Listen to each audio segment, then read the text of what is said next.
Bible machine సందేశాలు ప్రభువైన యేసునందు మీకు కృపా సమాధానములు కలుగును గాక.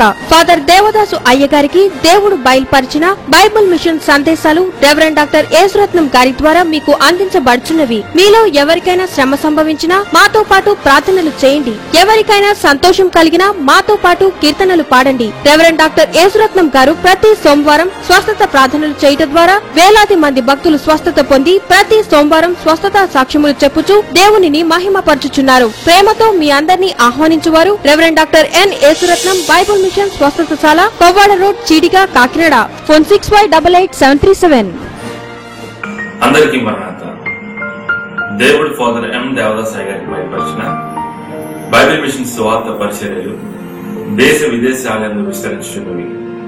రెవరెండ్ డాక్టర్ ఎన్ యేసురత్నం గారి ద్వారా ప్రతి సోమవారం బేతస్తా సోషాలయంలో అనేక స్వస్థ ప్రార్థనలు జరిగబడుచున్నవి. అందు స్వస్థత నొందిన వారు అనేక సాక్ష్యములు చెప్పి దేవుణ్ణి మహిమపరుచున్నారు.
క్రీస్తు కాంతిచే ఇన్నాళ్లకు శీఘ్రముగా పోచున్నది శ్రీ యేసుని కెన్నాళ్ళ కాగని మనసన్ను తుల్బువిన్ విజయం విజయం విజయం విజయం విజయం.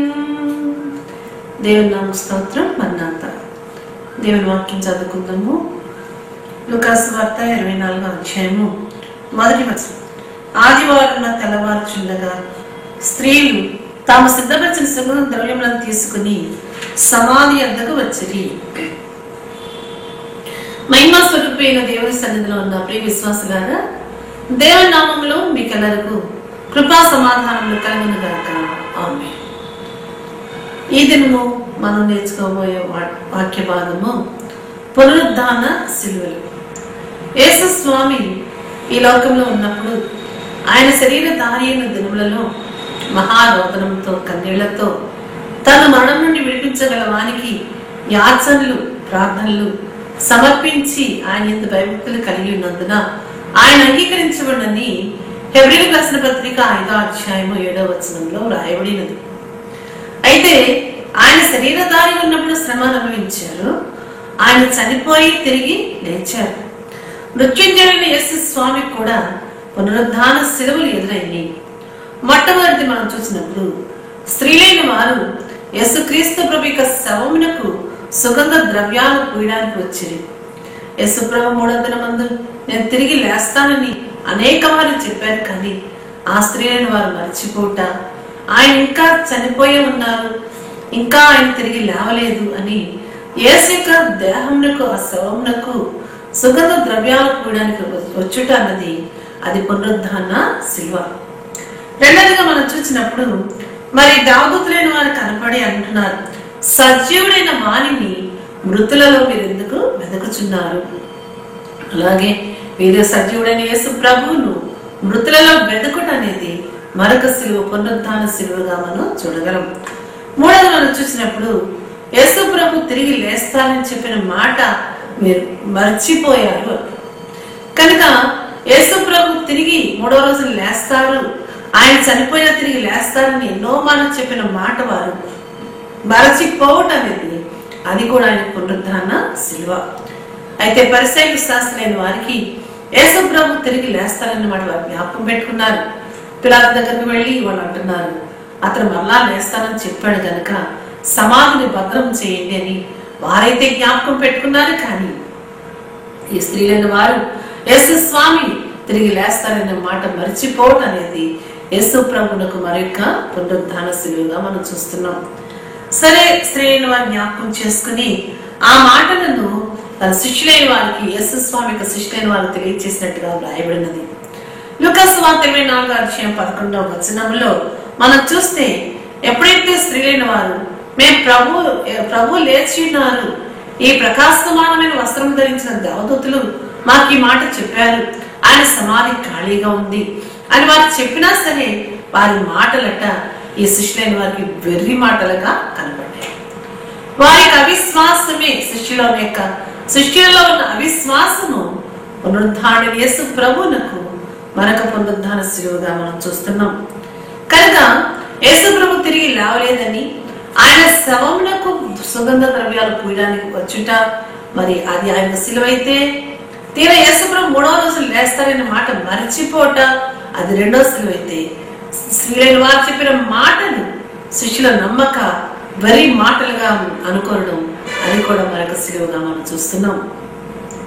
4వదిగా మనం చూసినప్పుడు 13వ లూకాసు వార్త 13వ వచనం 24వ అధ్యాయము 13వ వచనం నుంచి మనం 29వ వచనం వరకు మనం చూసినప్పుడు అమ్మాయి శిష్యులైన వారు బయలుదేరి వెళ్తున్నారు. యెరూషలేము నుంచి అమ్మాయి గ్రామానికి వారు బయలుదేరి వెళ్తున్నారు. వారి కన్నులు దుఃఖంతో నిండుకోవడం, వారి కన్నుల నిండా కన్నీరున్నందువల్ల ఎదురుగా యేసు స్వామి ఉన్నా సరే ఆయన వారు గుర్తుపట్టలేకపోవటం అనేది అదే ఒక పునరుద్ధాన సిలువగా మనం చూస్తున్నాం. వాక్యంలో మనం చూసినప్పుడు లూకాసు వార్త 24వ అధ్యాయము 15వ వచనంలో యేసు తానే దగ్గరకు వచ్చి వారితో కూడా నడిచెను. యేసు ప్రభు వారితోనే నడుస్తున్నారు, దగ్గరగా వచ్చి నడుస్తున్నారు. అయినా సరే యేసు ప్రభువును పునరుద్ధారణగా వారు గుర్తించకపోవట అది కూడా యేసేకు సిలువ. అంతేకాదు వారి కన్నుల కన్నీరు, వారు దుఃఖముక్కలై ఉండుట, వారు నిరాశగా మాట్లాడు ఏంటంటే ఇశ్రాయేలు విమోచించబోవాడు ఈయన మేము అనుకున్నాం, కానీ ఆయన ఇంకా తిరిగి లేవలేదన్నట్టుగా బ్రతికిన యేసు స్వామితో, మృత్యుంజయుడైన యేసు స్వామితో ఇంకా ఆయన తిరిగి లేవలేదని వారు మాట్లాడుట, నిరాశతో మాట్లాడుట పునరుద్ధారణ యేసు ప్రభునకు సిలువగా కనబడుతుంది. యేసు ప్రభు యెరూషలేము నుంచి అమ్మాయి గ్రామానికి వెళ్లే వరకు అనేకమైన మాటల వారికి తెలియజేశారు. మరి క్రీస్తు ఇలాగూ శ్రమపడి మహిమలో ప్రవేశించే అగత్యము కాదా అని చెప్పి మోషే సకల ప్రవక్తలు రాసిన మాటలన్నీ వాటి యొక్క వచనముల భావమంతా యేసు ప్రభు వారికి తెలియజేసినట్టుగా రాయబడింది. చివరికి వారు సాయంకాలం కావచ్చింది, ప్రొద్దుగురికింది మాతో కూడా ఉండమని చెప్పినప్పుడు, బలవంతం చేసినప్పుడు యేసు ప్రభు వారితో కూడా లోనికి వెళ్ళారు. ఆయన ఒక రొట్టెను పట్టుకుని కృతజ్ఞతాస్తుతులు చెల్లించి విరిచి వారికి ఇవ్వగానే వారి కన్నులు తెరవబడి యేసని వారు గుర్తుపట్టిరి. లూకాసు వార్త 24వ అధ్యాయంలో 31వ వచనంలో వారి కన్నులు తెరవబడి గుర్తుపట్టుట మనం చూస్తున్నాం. కనుక శిష్యుల యొక్క కన్నులు మోయబడుట, వాళ్ళన్న మందమతితనము, వాళ్ళన్న అవివేకము, అంతేకాకుండా ఉన్న యేసు స్వామిని లేరని మాట్లాడుట, నిరాశతో ఇశ్రాయేలు విమోచించబోవాడు ఈయనే మేము అనుకున్నాం, కానీ ఆయన ఇంకా తిరిగి లేవలేదన్నట్టుగా మాట్లాడుట పునరుద్ధారణ యేసు ప్రభునకు సిలువగా ఉన్నది. అలాగే ఎప్పుడైతే ఆయన రొట్టె విరిచారో వారి కన్నులు తెరవబడ్డాయో గుర్తుపట్టారు. వెంటనే వారు మరలా అమ్మాయి నుంచి యెరూషలేము ప్రయాణం వచ్చారు. శిష్యులైన వారితో కలిసి మాట్లాడినట్టుగా మనం చూస్తున్నాం. యేసు ప్రభు ఇలా కనపడ్డారు, ఇలా మాట్లాడారని వారు మాట్లాడుచుండగా యేసు ప్రభు మరలా వారికి కనపడ్డారు. లూకాసు వార్త 24వ అధ్యాయము 36వ వచనంలో వారు ఇలాగ మాట్లాడుచుండగా మీకు సమాధానం కలుగును గాక అని యేసు ప్రభు వారికి కనపడగానే వారందరూ మళ్ళా భయపడిపోట, భూతము తమకు కనపడినట్టుగా వారు భయభ్రాంతులై వారి కలవరపడుట ఈ యొక్క వాక్యంలో మనం చూస్తున్నాం. కనుక లూకాసు వార్త 24వ అధ్యాయం 37వ వచనంలో అమ్మాయి శిష్యులైన వారు యేసు ప్రభువును చూచారు, గుర్తుపట్టారు, తిరిగి వచ్చి శిష్యులకు తెలియచెప్తున్నారు. వీరందరూ మాకు ఇలా కనపడ్డారు అని మాట్లాడుకుంటున్నారు. అలాంటి సమయంలో యేసు ప్రభు మరలా వారి దగ్గరకు వెళ్ళినప్పుడు వారు గుర్తుపట్టలేకపోవట, భూతము కనపడిందని భయపడుట, ఇది పునరుద్ధారణ యేసు ప్రభువునకు మరొక సిలువగా మనం చూస్తున్నాం. ప్రభు అంటున్నారు, మీ హృదయంలో సందేహములు పుట్టనేలా, మీ హృదయంలో మీరెందుకు కలవరపడుచున్నారు? కనుక సంతోషించవలసిన సమయంలో సందేహంతో ఉండుట, అలాగే దేవుణ్ణి స్తుతించవలసిన సమయంలో వారు కలవరపడుట అనేది పునరుద్ధారణ యేసు ప్రభువునకు సిలువగా మనం చూస్తున్నాం. చివరికి యేసు ప్రభు అన్నారు, వారు కీర్తన గ్రంథములో, మోషే గ్రంథములో ప్రవక్తలందరూ ఆయన గురించిన ఏమేమి రాశారో అవన్నీ నాలో నెరవేరినని చెప్పి వారి మనస్సును ప్రభు తెలిసినట్టుగా మనం చూస్తున్నాం. యోహాను సువార్త 20వ అధ్యాయంలో మనం చూసినప్పుడు మగ్దలేని మరియతో యేసు ప్రభు మాట్లాడట. మగ్దలేని మరి అనుకుంటుంది, మరి యేసు ప్రభుని తోటమాలి అనుకుంది. యోహాను సువార్త 20వ అధ్యాయంలో 13వ వచనంలో మనం చూసినప్పుడు మరి వారు దేవదూతలైన వారు అమ్మా ఎందుకు ఏడ్చుచున్నామని అడగక ఆమె నా ప్రభువుని ఎవరో ఎత్తుకుని పోయింది. కనుక యేసు ప్రభువును ఆమె 3వ రోజు యేసు ప్రభు లేస్తారని విశ్వసించినందు వలనే ఆమె అంటుంది, నా ప్రభువుని ఎవరో ఎత్తుకుని పోయారని చెప్పినట్టుగా మనం చూస్తున్నాం. కనుక ఎప్పుడైతే యేసు ప్రభు మరియా అని పిలవగానే ఆమె మరి తోటమాలనుకున్నట్టుగా వాక్యంలో రాయబడింది. ప్రభు అన్నారు, అమ్మా ఎందుకు ఏడ్చుచున్నావు, ఎవరిని వెతుకుచున్నావని. యోహాను సువార్త 20వ అధ్యాయం 15వ వచనంలో ఎందుకు ఏడ్చుచున్నావు, ఎవరిని వెతుకుచున్నావు అనగానే తోటమాలనుకుని నా ప్రభువును మరి ఎక్కడ ఉంచారో నాతో చెప్పు, నేను ఆయనను ఎత్తుకుని పోతానని చెప్తాను. కనుక యేసు స్వామి పునరుద్ధారణగా ప్రత్యక్షమైనప్పటికీ యేసు ప్రభువును తోటమాలి అని అనుకోవడం పునరుద్ధారణ యేసు ప్రభువునకు సిలువగా మనం భావించవలసి ఉంది. కనుక మొట్టమొదటిగా యేసు స్వామి పునరుద్ధారణ తర్వాత మగ్దలేని మరియకి మొట్టమొదటిగా ఆయన కనపడ్డారు. అయితే మగ్దలేని మరియ కూడా యేసు ప్రభువును నమ్మలేదు, ఆయన తోటమాలి అనుకుంది, తర్వాత గుర్తుపట్టినట్టుగా మనం చూస్తున్నాం. కనుక పునరుద్ధారణ యేసు ప్రభువును మరొక శిలువగా మనం చూస్తున్నాం. తర్వాత 20వ అధ్యాయంలో యోహాను సువార్త 19వ వచనం నుంచి 22వ వచనం వరకు మనం చూసినప్పుడు మరి శిష్యులైన వారు యూదులైన వారు భయపడి తలుపులు మూసుకుని లోపల ఉన్నారు. తలుపులు మూసి ఉండగా యేసుప్రభు వారి దగ్గరకు వెళ్ళి మీకు సమాధానము కలుగును గాకని వారితో మాట్లాడి వారి చేతులను కాళ్ళను వారికి చూపించడం, ప్రక్కల వారికి చూపించడం మనం చూస్తున్నాం. కనుక ఈ పునరుద్ధారణ యేసు ప్రభువునకు మరి గాయాలు లేవు, కానీ వారు నమ్మాలి అంటే మరలా ఆ గాయాలు వారికి చూపించవలసి వచ్చింది. మహిమ దేహానికి గాయాలు వచ్చినాయి కనుక వాళ్ళు ఉన్న సందేహాలన్నీ తీసివేయాలంటే మరలా మహిమ దేహానికి గాయాలు వచ్చినట్టుగా మనం చూస్తున్నాం. కనుక వాక్యంలో మనం చూసినప్పుడు యోహాను సువార్త 20వ అధ్యాయంలో 20వ వచనంలో ఆయన చేతులు ప్రక్క చూపించగానే వారు సంతోషించారు. మరలా రెండోసారి ప్రభు అంటున్నారు మీకు సమాధానము కలుగును కాక. కనుక శిష్యుల మనసుల్లో సమాధానం లేదు కనుక రెండవసారి మరలా మీకు సమాధానం కలుగును కాక ప్రభు మాట్లాడటం మనం చూడగలం. చివరిగా తోమాతో యేసు ప్రభు మాట్లాడుతున్నారు. తోమా అన్నాడు, మరి శిష్యులందరూ అన్నారు మేము యేసు ప్రభుని చూచాం, ఆయన చేతిలో ఆయన ప్రక్క మీద చూచాం అని వారు చెప్తుంటే, లేదు లేదు నేను ఆ నా వేలు చాచే మేకల గుర్తులు నా చెయ్యి ఆయన ప్రక్కలో ఉంచితేనే కానీ, మరి నేను ఆయన చేతులలో మేకల గుర్తును చూచి నా వేలు ఆ మేకల గుర్తులో పెట్టి నా చెయ్యి ఆయన ప్రక్కన ఉంచితేనే కానీ నేను నమ్మనే.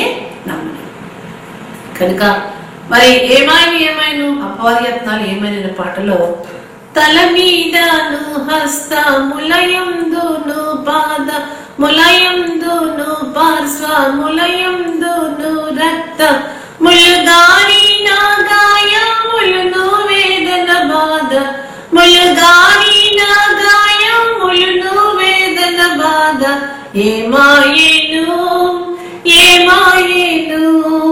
వేగాన బాధలు ఏమాయేను అపవాది యత్నాలు ఏమాయేను. ఆయన ముళ్ళ కిరీటం ఏమైపోయింది, ఆయన హస్తంలో ఉన్న గాయాలు ఏమైపోయింది, ఆయన ప్రక్కన ఉన్న గాయాలు ఏమైపోయింది, ఆయన పాదాలలో ఉన్న గాయాలు ఏమైపోయింది, ఆ వేదన బాధలని ఏమైపోయింది మనం పాడుతున్నాం. అయితే తోమా విషయంలో నేను ఆయన చేతుల్లో ఉన్న ఆ మేకల గుర్తుల్లో నా వేలు పెట్టాలి, ఆయన ప్రక్కల నా చేయి పెట్టాలి, అప్పుడే నేను నమ్ముతానంటున్నాను. అయితే ఆయన మహిమ దేహానికి గాయాలు లేవు, ఆయన తల మీద ముళ్ళకిరీటం యొక్క ఆనవాలు లేదు, ఆయన చేతుల్లో గాయాలు లేవు, ఆయన ప్రక్కలో గాయాలు లేవు, ఆయన పాదాల్లో గాయాలు లేవు. కానీ ఈ అవిశ్వాస తోమాను విశ్వసించే వాడిగా చేయాలంటే మళ్ళా ఈ మహిమ దేహానికి గాయాలు కావాల్సి వచ్చింది. కనుక ఎప్పుడైతే తోమా తర్వాత ఆదివారం యేసు ప్రభు కనపడినప్పుడు వెంటనే ప్రభు అంటున్నారు మీకు సమాధానం కలుగునుగా అని చెప్పి తోమాను చూసి నీ వేలిని చాచి నా చేతులు చూడును, నీ చెయ్యి చాచి నా ప్రక్కలో ఉంచి అవిశ్వాసివి కాక విశ్వాసిగా ఉంటుము. కనుక ఆయన నమ్మాలి అంటే మళ్ళా మహిమ దేహానికి గాయాలు కావాల్సి వచ్చింది. కనుక పునరుద్ధారణ యేసు ప్రభువునకు మరల ఇదొక సిలువుగా మనం చూస్తున్నాం. అలాగే యోహాను సువార్త 21వ అధ్యాయంలో మనం చూసినప్పుడు పేతురు అంటున్నాడు మరి యేసు ప్రభు ఏమైపోయాడో తెలియదని తన మనసులో అనుకుని నేను చేపలు పడ్డానికి వెళ్ళిపోతున్నాను, మిమ్మల్ని మనుషులు పట్టే జాలంగా నేను చేస్తాను రండని ప్రభువాన్ని పిలిచారు. వారి యొక్క వలల్ని విడిచిపెట్టేశారు, యేసు ప్రభుని వెంబడించారు. అయితే యేసు ప్రభు కనపడినా సరే వాళ్ళు ఇంకా సందేహాలు పోలేదు కనుక నేను చేపలు పడతానంటే మిగిలిన వారు కూడా మేము కూడా నీతో చేపలు పడతామని వాళ్ళు వెళ్ళుట మళ్ళా ఏదైతే విడిచిపెట్టారో ఆ పాత వృత్తిని మళ్ళా వారు చేపట్టుట అనేది యేసు ప్రభునకు పునరుద్ధాన శిలువగా కనబడుతుంది. రాత్రి వేళంతా వారు వెతికిన ఒక చేపను దొరకలేదు. చివరికి యేసు ప్రభు వారి వలను కుడి ప్రక్క వేయండి, నావల లోతుకు నడిపించండి అన్నప్పుడు విస్తారముగా 153 గొప్ప చేపలు పడినట్టుగా వాక్యంలో ఉన్నది. కనుక మరి ఈ పునరుద్ధారణ యేసు ప్రభు మరలా కనబడుట ఆయన పునరుద్ధారణై ఆరోహణమైన 40 దినాలు ఆయన వారికి కనపడుతూ 11 సార్లు వారికి కనపడి వారిని హెచ్చరించినట్టుగా, వారిని బలపరిచినట్టుగా, వారిని దృఢపరిచినట్టుగా దేవుని యొక్క వాక్యాలు మనం చూస్తున్నాం. కనుక హెబ్రీయులకు రాసిన పత్రిక 6వ అధ్యాయంలో మనం చూసినప్పుడు ఒకసారి వెలిగింపబడి ఆత్మ సంబంధ వరములను రుచి చూచి పరిశుద్ధాత్మలో పాలివారైండి దేవుని దివ్య వాక్యంలో రాబోయే సంబంధం అన్న శక్తుల ప్రభావం అనుభవించిన తర్వాత తప్పిపోయిన వారు తమ విషయంలో దేవుని కుమారుని మరలా సిలువేయచ్చు బాహాటముగా ఆయన అవమానపరుచున్నారు గనుక మారు మనసు పొందినట్లు అట్టి వారిని నూతనపరచుట అసాధ్యం. కనుక ఒకసారి వెలిగించబడి మళ్ళా తప్పిపోతేనట అలాంటి వారట దేవుని కుమారుని బహాటముగా సిలువేస్తున్నారట. అట్టి వారిని నూతనపరచుట అసాధ్యం అన్నారు. కనుక యేసుక్రీస్తు ప్రభు పునరుద్ధరణయ్యారు, ఆయన మృత్యుంజయుడయ్యారు. అయితే మనలో ఉన్న అవిశ్వాసము మళ్ళీ ఆయన సిలువేస్తుంది, మనలో ఉన్న సందేహము, మనలో ఉన్న సంశయాలు, మనలో ఉన్న అనుమానము, మనలో ఉన్న వెనుకాడే గుణము, ఇవన్నీ యేసు ప్రభుని మళ్ళా సిలువ వేస్తున్నాయి. కనుక పునరుద్ధాన సిలువలు వేసే వారంగా మనం ఉండకుండా యేసుక్రీస్తు ప్రభు మృత్యుంజయ పేతురు చెప్తున్నాడు, ఆ జీవాధిపతిని మీరు చంపితిరి, దేవుడు ఆయన లేపెను, అందుకు మేము సాక్ష్యం వారి సాక్ష్యం చెప్పారు. అలాగే మనం మృత్యుంజయుడైన యేసు స్వామి గురించి నిత్యం సాక్ష్యం చెబుతూ ముదిగంతాల వరకు సాక్షులుగా ఉండాలి. అట్టి ధన్యత దేవాదేవుడు మనకెల్లరకు ప్రసాదించును గాక. ఆమేన్. ప్రార్థన చేసుకుందాం. మహిమోన్నతుడ, మహిమా స్వరూపి, నీకు నమస్కారములు, నీకు స్తోత్రాలు. పునరుద్ధారణమైన నీవు మళ్ళా నీ శిష్యుల్లో ఉన్న సందేహాన్ని బట్టి, స్త్రీల్లో ఉన్న విశ్వాసాన్ని బట్టి మళ్ళా నీకు సిలువ ఎదురైందయ్యా. ప్రభా, నీ పునరుద్ధాన సిలువలు పెట్టే వారంగా మోయించే వారంగా మేము ఉండకుండా నా తండ్రి మేము మృత్యుంజయుడు అని మేము సాక్షులుగా ఉండటకు ఎలాగైతే సాక్ష్యం చెప్పడానికి మాకు సహాయం చేయి దేవా. నమ్మకమైన సత్య సాక్షివి నీవు తండ్రి. నీ బిడ్డమైన మేము కూడా సత్య సాక్షులుగా ఉండి నీ వరకు ప్రయాసపడి అంతం వరకు నమ్మకంగా ఉండి నీ యొక్క పరలోక రాజ్యం చేరే ధన్యత ప్రసాదించమని త్వరగా రానయ్యున్న యేసు నామమున వేడుకొంచున్నాము తండ్రి. ఆమేన్. మరణాత.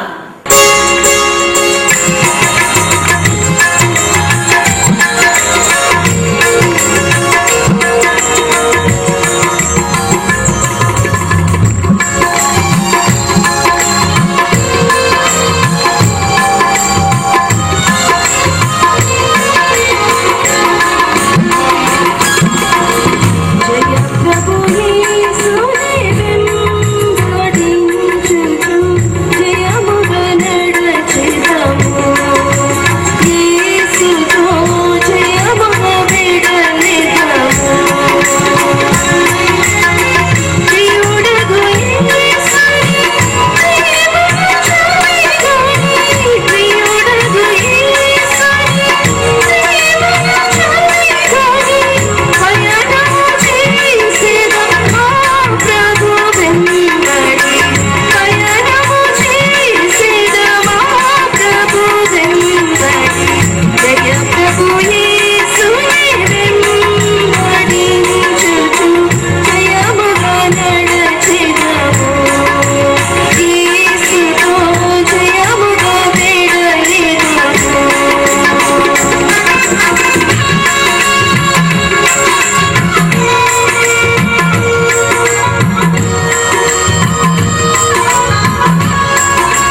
సందేశాలు మీకెంతో ఆత్మీయ ఆనందాన్ని, సంతృప్తిని ఇచ్చిన నమ్ముచున్నాం. ఈ ప్రార్థన అవసరాలు, మీ సందేహాలు మా ఫోన్ ద్వారా కానీ ఉత్తరముల ద్వారా కానీ తెలియచేయండి. మేము మీ కొరకు ప్రార్థన చేసి జవాబు రాయగలము. మా address reverend doctor N Yesuratnam, Bible mission, door number 24-8-920, Kacheripeta, Kakinada. మా ఫోన్ నంబర్ 235206